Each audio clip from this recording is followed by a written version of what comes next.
हरतालिका तीज का पूजन व्रत कुंवारी कन्या कर सकती है, शादी होने के बाद भी नारी कर सकती है। अंतिम अवस्था तक प्राण छूटे तब तक हरतालिका तीज का व्रत नहीं छोड़ना चाहिए। एक व्रत हमेशा याद रखो, एक एकादशी और एक हरतालिका।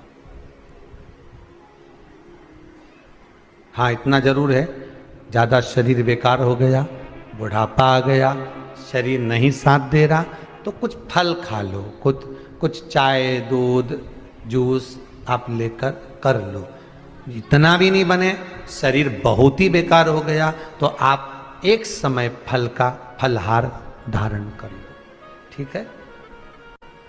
पर हरतालिका व्रत करने वाली माताएं भले उद्यापन कर दे, तो उस व्रत को थोड़ा हल्का कर लो। उद्यापन करा मतलब तुमने व्रत को हल्का कर लिया, थोड़ा हल्का कर सकते।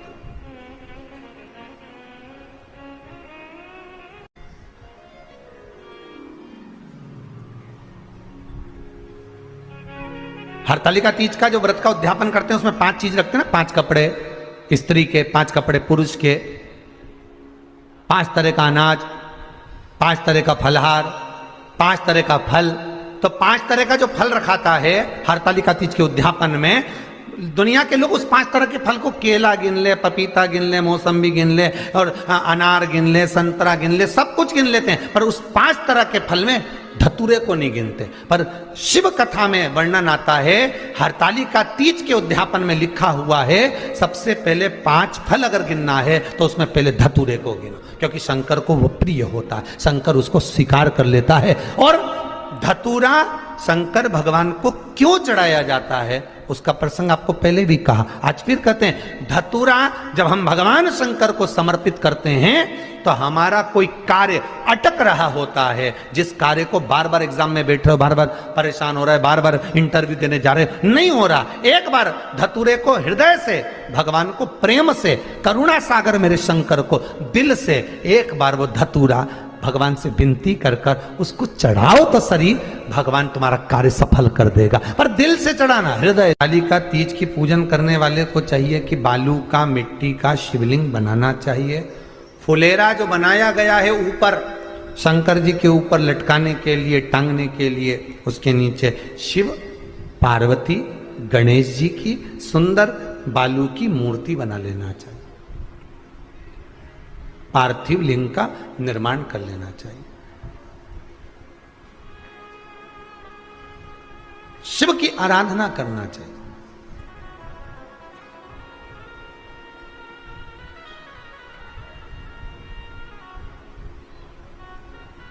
जो फल आपके पास में हो शंकर को समर्पित करना चाहिए, पूजन करना चाहिए, आराधना करो। सबसे पहली पूजन हरतालिका तीज की प्रदोष काल के अंतर्गत हो जाना चाहिए, शाम के समय पर। प्रयास करा करो प्रदोष काल के समय पर पहली पूजन हो जाए तो ज़्यादा अच्छा। पर लोगों की आदत रहती है कि 8 बजे तक, 8:30 बजे तक, 9 बजे तक पहली पूजन करें, फिर दूसरी आराम से, फिर तीसरी, फिर आराम से, फिर चौथी। तो ऐसा सब अपने अपने हिसाब से। पर शास्त्र रीति कहती है कि प्रदोष का जो समय होता है, प्रदोष काल जो होता है, शाम का जो समय होता है, उस समय पर हरतालिका तीज की पहली पूजन हो, जिससे आपका स्मरण चित्त शंकर भगवान में उस घड़ी, उस पल, उस क्षण में आप शिव के हो जाएं और शंकर आपका हो जाए। हाँ, अगर किसी के आने में देरी हो, कोई आ नहीं पा रहा है, बहुत देरी हो रही हो, तो हरतालिका पूजन व्रत वर्णन करता है कि शिवलिंग का निर्माण, पार्वती जी की मूर्ति का निर्माण, गणेश जी का निर्माण और फुलेरा जो बनाया हुआ है, ये प्रदोष काल के पहले बंद कर तैयार हो जाना चाहिए। प्रदोष काल के अंतर्गत फुलेरा नहीं बनना, फुलेरा पहले बन जाना चाहिए। और बहुत विशेष बात ध्यान रखिए हरतालिका तीज की, कि शंकर जी का जो अपने स्वरूप बनाया है, पाटे में, थाली में, चौकी पर, चौरंग पर जो स्वरूप बनाया है, वो पहले नहीं रखना है। पहले क्या बांधना है? फुलेरा। पहले फुलेरा बांधिए, उसके बाद उसके नीचे शंकर जी को रखिए। कई अब जो हरतालिका तीज का पूजन करते हैं तो उनके लिए हो गया। अब दूसरे के लिए भी सुन ले। जो नारी हरतालिका तीज का पूजन नहीं करती, व्रत नहीं करती, साधना नहीं करती, उसके लिए भी कहा गया कि आप अगर ये व्रत नहीं करते हो तो एक कार्य जरूर करना, कहीं पर फुलेरा बंधा हो, हरतालिका की पूजन हो रही हो, 5 मिनट 10 मिनट निकालकर अपने आसपास के किसी पौधे में से पत्तियां लेकर या पुष्प लेकर, 5 वृक्ष की पत्ती या 5 वृक्ष के पुष्प लेकर शंकर भगवान को जब पूजन हो रही हो, 5 मिनट माताएं जब पूजन कर रही हों, तब आप भी उस पुष्प को, उस पत्तियों को शंकर को समर्पित कर सकते हो। ये नहीं चढ़ा सकते तो 5 फल नहीं चढ़ा सकते तो 5 कुछ भी पुष्प आदि का आप शिव को समर्पित करो। और क्यों चढ़ाया जाता है, किस लिए चढ़ाना चाहिए? तो कहा कन्या स्त्री अगर मान लो हरतालिका का व्रत नहीं करती, पूजन नहीं करती, आराधना नहीं करती, तो वो कन्या, वो नारी, वो स्त्री, वो पुरुष